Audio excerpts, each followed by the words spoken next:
Hello everybody, I hope you're having a wonderful day, and today I would like to share with you guys a rather large unpackaging. So we are scooted quite a ways back just because this is a large item. We're gonna go ahead and open this up. This is the Kubey Hound, designed by Max.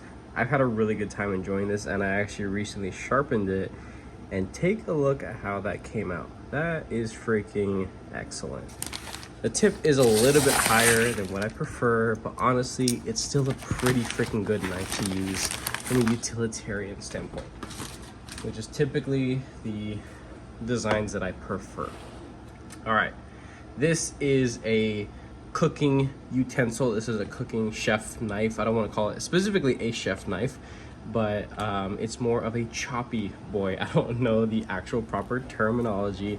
I'm a knife guy, not a fixed blade or a kitchen knife dude, but I saw this thing.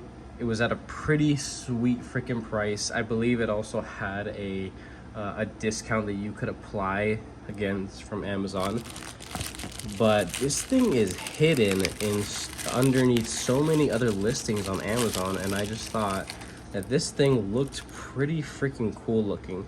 Now, Damascus, the cladding on the sides isn't something I typically go for, but when I saw this, I was like, that's pretty freaking wild looking. I don't have anything in the kitchen that's like it. I think this would be pretty cool. And you know what, if I don't necessarily like it or have space for it in the kitchen, I could probably just gift this to a family member that'll probably put more use into it anyway. But so this is going to be a little bit different than the typical unboxings that I do. I usually take weight and compare it to a handful of other things in my collection that are of similar size, but I only have pocket knives, so it's kind of weird. This is going to be a little bit different. I will be linking down what I can in the description. It should just be the direct listing to this. No, it is not an affiliate link, so if you buy it, like, nothing really happens to me.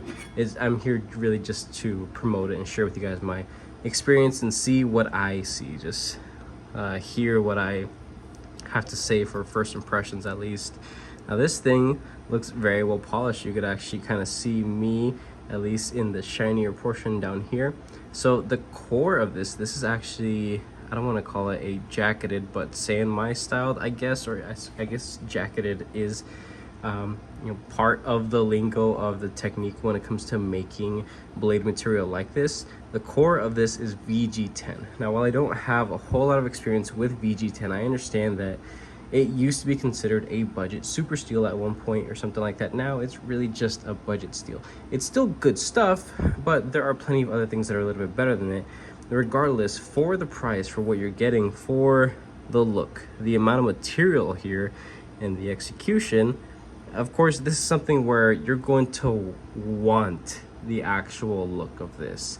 And of course, how it actually works in hand and in the kitchen, how it feels. This actually feels pretty darn good, and I'm actually going to film a short little segment of me cutting through some veggies and stuff, typical use. I don't really know what something like this is specifically used for, but I'd say really it could go through damn near anything. It is very thin. I wouldn't consider it a traditional cleaver, but something that's a little bit thicker stock and thicker behind the edge for edge stability and durability and things like that. This is going to be this is definitely going to be a little bit better for going through just thicker items, just not super hard, dense items. But yeah, so this thing looks pretty darn cool. Let's take a look at that. Mokin. And I thought for a second that the scales or the handle was actually a G10, but it's actually a wood. It's a polished wood. I think that looks pretty darn cool. You do get a nice little brass, copper, and I believe resin mosaic pin. That's nice. I have some Tucson knives that have very similar pins to that. Very well executed, looks nice. No voids, no splits, no cracks, no nothing. Yeah, that looks really darn good right there. And some stacking of some color material. I'm not sure what the red is. It's probably like a G10. You can kind of see the grain structure of what would typically be on G10. and a brass ring, so that's nice. The transition is visually seamless, but you can kind of feel the transition a tiny bit. It's really nothing super noticeable. You're definitely not going to notice it when actually using this freaking thing. So, and then of course the end over here, I forgot what this is properly referred to as, but it's very well polished, so that is nice as well. Alrighty, we're gonna go ahead and go to the kitchen and chop up some stuff, and that'll be it pretty much. Alrighty, so I have this like neck mounted camera thing, so it might be a little shifty, something like that, but that's probably about the extent of the movement you guys are gonna see. So this is my arsenal of kitchen tools. So these two guys are my Tucson knives. I have content on them. They're great budget kitchen knives for, you know, what the money is. I think these guys are around 55 bucks, something like that. I got them off of White Mountain Knives maybe over a year ago at this point. These are both in 14C28N, are actually designer made, so RAHE Designs. Don't worry about those spots, that's not corrosion, it's just water stains, very easily to come off. But yeah, these guys have those Damascus, not Damascus, but the copper and brass pins, mosaic pins, and our polished G10. Let's get those guys out of the way. Those things are beat to shit. We use them a lot. So here's that. And then this little dude right here, this is a Manley Druger or something like that. Ranger. There's a couple different names to this. This is a discontinued, very old item in 154CM, which is wonderful blade material, especially for corrosion resistance. And in the kitchen, I use this for doing harsher cuts because the stock on this thing is thick. You can see that. It's also very comfortable in hand. That's typically like the camping knife that I take. And this is a star of the show today. So I don't remember the particular name for this, but of course I will link it down below. I have a couple things here to chop, just some basic stuff. I wanted to do a little paper test just to see how it is, and oh yeah, that's freaking excellent right there. So the execution, the factory edge is freaking wonderful. So we got an apple, why not, you know? That is beautiful, very smooth. The pinch grip, right? This is how I'm holding it naturally, and it's just freaking. That's just the core of the apple. It's kind of awkward. I'm a little hesitant because I'm looking through my phone and not actually looking at my hands, and I don't want to lose a finger. So, because if I lose a finger, I won't be able to post this, right? But biting into this, these are apples that have been sitting on the counter for a second, so they're not like cold, hard, and crispy. They're actually kind of like soft to the skin. And you can see there's a little bit of wrinkling, so these things don't have that crispiness, but this thing bites in like freaking no one's business. So yeah, that's quite wonderful. And if my sharpening system can sharpen those guys over there just fine, I'm sure I could do something of this size.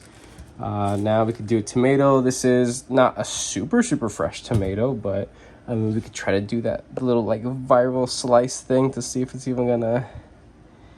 No, it's not sticking to this. Maybe if I had like my plastic cutting boards, then maybe, but this is a wooden block, so it's not gonna stick too well to it, but whatever. Go ahead and just. Yeah, that's pretty darn good. I'm gonna call that good. I'm not gonna waste this food either. I'm gonna make some like tuna salad or something with the tomato, onion, and carrots. Here's an onion right here. Just a little half piece of onion. And like I said, this thing, from what I could see and what I'm feeling right now, this is definitely more for veggie preparation, like thick, wide veggies like this. Maybe not something super dense. Like I don't really understand like what other kind of like really dense veggies. I'm sure there are some like foreign, not so common veggies that this might have a little bit of trouble going through, but this is a standard size carrot, I guess. I mean, maybe maybe a little bit thicker than my thumb, right? That was super freaking easy. Take this guy right here, and yeah, that was pretty darn good right there. So we can move the carrots. I'll definitely snack on those, and the dogs will snack on them as well. Just want to make some room right here real quick. We got some cilantro right here. Should I chop some of this up? I guess I could if I want to make a tuna salad. Why not? So, whatever. Just chop this thing right there, right above the little wrap. Throw that shit away. And I do this little rolly technique with cilantro and other little loose things like this. So you can pinch grip this right there. Yeah. Do a little choppy chop, right? You know. Of course, I'll finally chop this. I usually like pulverize this stuff before I throw it into food. But see if I could do a little scoopy scoop. Yeah, you know what? That's pretty darn good too. I like that. I could hold a lot of material on the surface of this blade because it's such a wide blade. And right before I started recording, I tested it to see if it fits in my drawer. It's right underneath this counter right here. Yeah, I think this thing's a freaking winner. I think it's pretty darn cool for the price. I think you're getting a lot here. Performance-wise, you got it. Visually speaking, if this is a look that you're after, yes, it's got it too. That right there, it's a little bit bigger than what I prefer, but it's kind of faded looking, a little etched. It's not super dark and abrupt. I don't mind it. Really not that big of a deal. It's all polished here, down there, here at the end, and then just wrapped around wood, which is pretty darn cool. Again, the mosaic pin, which is quite nice as well. The stacks of different material just for a little pop of color, some visual appeal.